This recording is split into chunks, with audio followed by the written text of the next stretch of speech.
pada tanggal 25 Agustus tahun 2019, menandai peringatan 2 tahun dimulainya arus pengungsi terbesar yang keluar dari Myanmar, tanpa kewarganegaraan dan terabaikan selama beberapa dekade.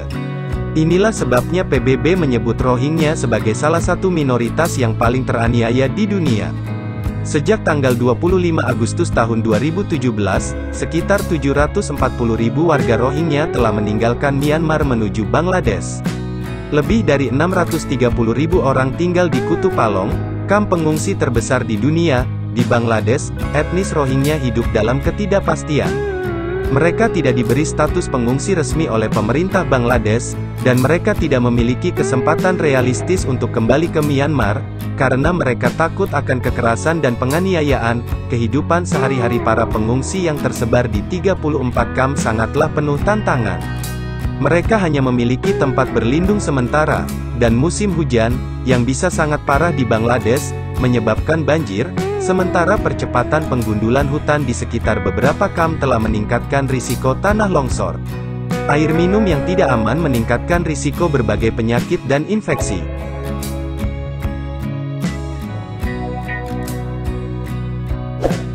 Bantuan yang diterima para pengungsi dalam bentuk layanan kesehatan, pendidikan dan tempat tinggal sangat terbatas. Mereka juga rentan terhadap perdagangan manusia dan eksploitasi sebagai tenaga kerja murah. Sebagian besar pengungsi ditampung di Cox's Bazar, salah satu distrik termiskin di Bangladesh. Penduduk setempat telah menunjukkan keramah tamahan yang luar biasa dalam menampung sejumlah besar pengungsi Rohingya bersama dengan komunitas mereka sendiri. Namun, keramah tamahan ini menimbulkan kerugian pribadi bagi banyak keluarga Bangladesh, dengan pasar tenaga kerja yang kewalahan, upah yang berkurang, dan hilangnya akses terhadap lahan pertanian adat. Kehadiran pengungsi juga menyebabkan penggundulan hutan secara besar-besaran di bekas cagar alam.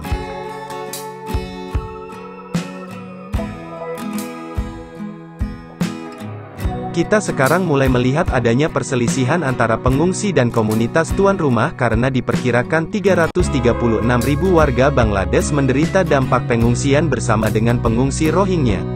Keramah tamahan masyarakat lokal hanya akan semakin terkikis jika komunitas internasional terus gagal dalam upayanya mengatasi krisis ini. Para pengungsi tidak hanya harus menerima dukungan dasar untuk bertahan hidup, tetapi juga kesempatan untuk menjalani kehidupan yang bermartabat, mendapatkan pendidikan dan peluang mata pencaharian, kata Shaun Skels, Direktur Dewan Pengungsi Norwegia, NRC, di Bangladesh. Komunitas internasional harus mengambil tanggung jawab dan meningkatkan dukungan ekonomi, namun juga meningkatkan upaya politik dan diplomatik untuk menjamin solusi jangka panjang bagi Rohingya.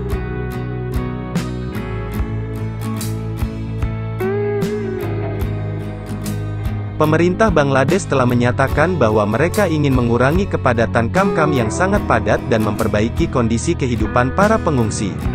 Salah satu rencananya adalah merelokasi 100.000 pengungsi Rohingya ke Pulau Dataran Rendah Bhasan Char, di lepas pantai selatan Bangladesh. Meskipun tindakan pemerintah untuk mengatasi situasi miskin di kamp-kamp di daratan utama diperlukan, lembaga-lembaga bantuan merasa prihatin dengan rencana ini. Mereka merasa kurangnya informasi mengenai bagaimana mitigasi risiko yang terkait dengan menampung sejumlah besar pengungsi di pulau tersebut. Risiko-risiko ini mencakup kurangnya kebebasan bergerak, perpisahan keluarga, kurangnya akses terhadap layanan penting dan potensi terkena bencana alam yang parah selama musim hujan. Sifat relokasi di masa depan ke Bhasan Char saat ini masih belum jelas, begitu pula pilihan yang tersedia bagi pengungsi yang tidak ingin direlokasi. Minoritas Muslim Rohingya di Myanmar, yang sebagian besar tinggal di Provinsi Rakhine Barat dekat perbatasan Bangladesh, telah menjadi sasaran diskriminasi dan pelecehan selama bertahun-tahun. Orang pertama mulai mengungsi pada tahun 1970-an. Pada tahun 1982, kewarganegaraan mereka dicabut oleh pihak berwenang, dan gelombang pengungsi baru tiba di Bangladesh pada awal tahun 1990-an. Pada tahun 2012 dan 2013 terjadi bentrokan kekerasan antara kelompok mayoritas Buddha dan minoritas Muslim Rohingya di Rakhine.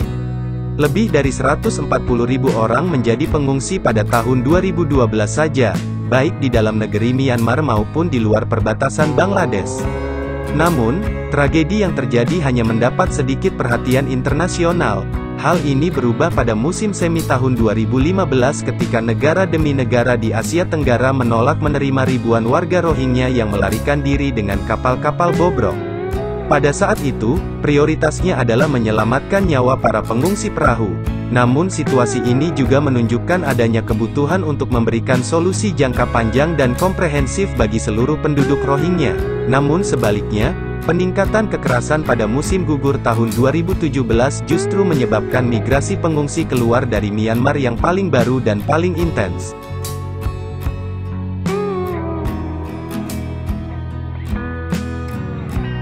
Tantangan utamanya adalah Bangladesh dan Myanmar mempunyai pendekatan yang sangat berbeda terhadap masalah ini. Meskipun pihak berwenang di Myanmar menganggap etnis Rohingya sebagai imigran ilegal atau keturunan imigran dari Bangladesh, pihak berwenang di Bangladesh menyatakan bahwa setiap orang yang tidak memiliki izin tinggal resmi harus dikembalikan ke Myanmar. Pada bulan November tahun 2017, Bangladesh dan Myanmar menandatangani perjanjian untuk mengizinkan para pengungsi kembali, namun sejauh ini belum terjadi apa-apa. Baru-baru ini, pada tanggal 15 Agustus tahun 2019, kedua negara mengumumkan bahwa mereka akan memulai upaya baru untuk memulangkan ribuan pengungsi Rohingya. Namun Badan Pengungsi PBB menegaskan bahwa setiap pemulangan harus dilakukan secara sukarela dan berdasarkan persetujuan.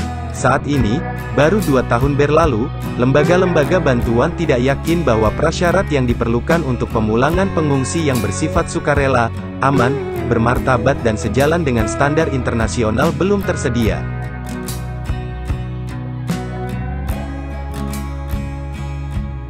Ini bukan waktunya untuk melakukan pengembalian dalam skala besar, kata Scales. Situasi di Myanmar rapuh dan konflik berdampak pada seluruh komunitas di negara bagian Rakhine, serta di seluruh negeri. Selama keselamatan keluarga yang kembali ke Myanmar tidak dapat dijamin, tidak ada seorang pun yang boleh dipaksa untuk kembali.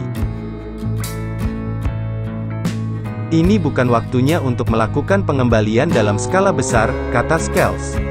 Situasi di Myanmar rapuh dan konflik berdampak pada seluruh komunitas di negara bagian Rakhine, serta di seluruh negeri.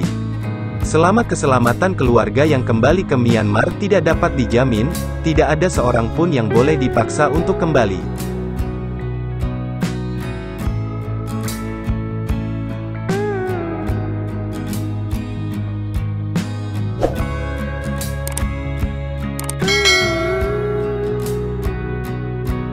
Terima kasih telah menonton Blue TV, jangan lupa bantu like, subscribe dan tekan lonceng notifikasinya agar channel ini terus berkembang memberikan berita-berita unik dan viral lainnya.